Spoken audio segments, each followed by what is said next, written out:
একজন মানুষ সে সব সময় আল্লাহর উপর ভরসা করত, 5 ওয়াক্ত নামাজ পড়তো, রোজা রাখতো, দান খয়রাত দিত, যাকাত দিত, এমনকি সে প্রতিদিন রাতে গভীর রাতে উঠে তাহাজ্জুদে কান্না করত।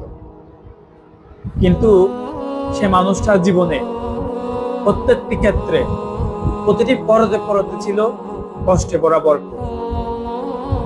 সে কোনো কিছুতেই সফল হচ্ছিল না। তার ছিল না চাকরি, তার ছিল না ব্যবসা। সে জীবনের প্রত্যেকটি অঙ্গনে, তার পারিবারিক, সামাজিক, আর্থিক, শারীরিক, সাংসারিক প্রত্যেকটি জায়গায় সে ভেঙে পড়েছিল। প্রত্যেকটি জায়গা থেকে সে প্রচন্ড পরিমাণে চাপ সহ্য করতে লাগলো।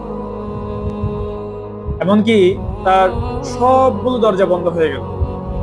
একদিন গভীর রাতে উঠে সে উজু করলো।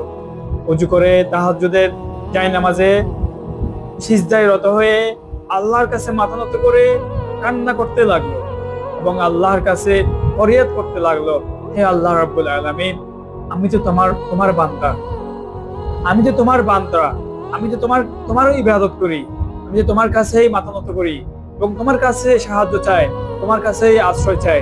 আমি তো 5 ওয়াক্ত নামাজ পড়ি, আমি তো তোমার উপর ভরসা করি, আমি তো তাহাজ্জুদ করি, আমি তো দান খয়রাত করি, আমাদের ইসলামের প্রতিটা জিনিস মানে, তাহলে আমার উপর এত চাপ কেন? তাহলে আমার দুনিয়ার সবগুলো দরজা কেন বন্ধ হয়ে গেছে? সে আল্লাহর কাছে ফরিয়াদ করে জানতে চাচ্ছে তার জীবনের প্রত্যেকটি কষ্টের কথার উত্তর। রাত পার হয়ে গেল। হঠাৎ সকালে ঘুম থেকে উঠে তার সেই পবিত্র কোরআনের আয়াতের কথা মনে পড়ল, যেই কোরআনের আয়াতে আল্লাহ রাব্বুল আলামিন আমাদেরকে উদ্দেশ্য করে বলেন, সফলতা শুধু টাকা দিয়ে নয়, সফলতা শুধু চাকরি দিয়ে নয়।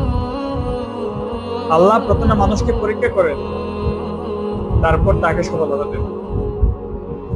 ধৈর্য, ঈমান এবং আল্লাহর প্রতি ভরসা, এই তিনটা জিনিস যার মধ্যে আছে, তার জন্য দুনিয়া ও আখিরাত সুন্দর হয়। তার জন্য দুনিয়া ও আখিরাতে সফলতা অপেক্ষা করে। প্রিয় ভাই বোনেরা, আল্লাহ রাব্বুল আলামিন যদি আপনার কপালে নসিবে কষ্ট দিয়ে রাখেন, কষ্ট দেন, তাহলে তার পিছনে অবশ্যই উত্তম কিছু প্রতিদান আপনার জন্য অপেক্ষা করতেছে।